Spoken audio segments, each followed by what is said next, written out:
দর্শক, সাভার থেকে যুক্ত হচ্ছেন প্রতিনিধি শাহেদ জুয়েল আমাদের নির্বাচনী খবর জানাতে। জুয়েল, ওখানে নির্বাচনী হাওয়া কেমন দেখছেন আমাদের জানান।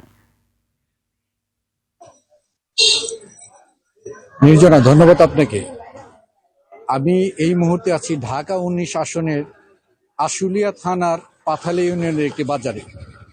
এখানে কিন্তু তীব্র কনকনে শীতের আবহাওয়া মধ্যে দিয়ে কিন্তু মানুষ কিন্তু রাতে বের হয়েছে চার দোকানে বিভিন্ন স্টলে। তারা কিন্তু নির্বাচন নিয়ে বিভিন্ন আলোচনা করছে।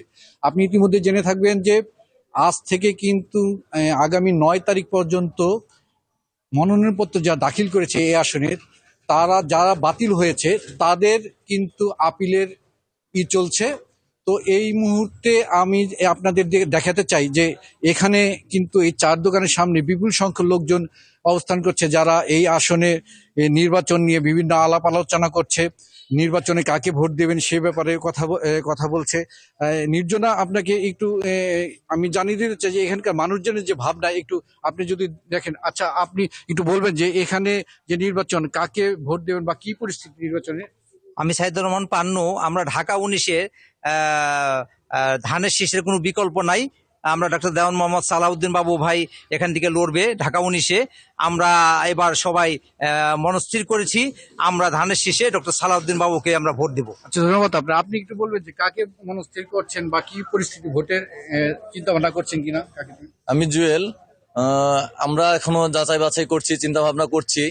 যাকে যোগ্য মনে হয় আমরা তাকেই নির্বাচিত করার জন্য চেষ্টা করবো ইনশাল্লাহ। ধন্যবাদ।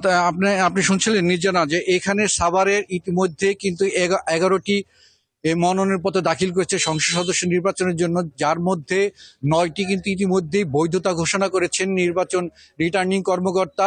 এর মধ্যে 2 জনের মনোনয়নপত্র বাতিল করেছে। তারা কিন্তু আগামী 9 তারিখের মধ্যে আপিল না করলে তাদের মনোনয়নপত্র বাতিল বলে গণ্য হবে।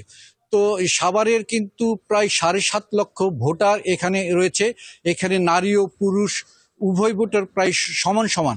তো শিল্পাঞ্চলের এই অধিষ্ঠিত আশুলিয়াতে এবং সাভার অঞ্চলের 8টি ইউনিয়নে একটি পৌরসভা নিয়ে কিন্তু সাভার এই ঢাকা 19 আসনটি গড়ে উঠছে। ইতিমধ্যেই বিএনপি, এনসিপি এবং জামায়াতের প্রার্থী সহ জাতীয় পার্টি সহ সকল প্রার্থীর কিন্তু মনোনয়নপত্র বৈধ হয়েছে। তবে জোট থাকা অবস্থায় কে প্রার্থী হবেন এটি নিয়ে কিন্তু এই অঞ্চলের মানুষজন অধীর আগ্রহ রয়েছে। তাদের মনোনীত প্রার্থী কে হবেন, পরবর্তীতে তারা কিন্তু ভোটের বিষয়টি নিয়ে চূড়ান্ত সিদ্ধান্ত নেবেন। তো এই ছিল আমার কাছ থেকে সাভারের আশুলিয়ার পাথালিয়া অঞ্চল থেকে সর্বশেষ খবর। নির্জনা। জুয়েল, অসংখ্য ধন্যবাদ আপনাকে।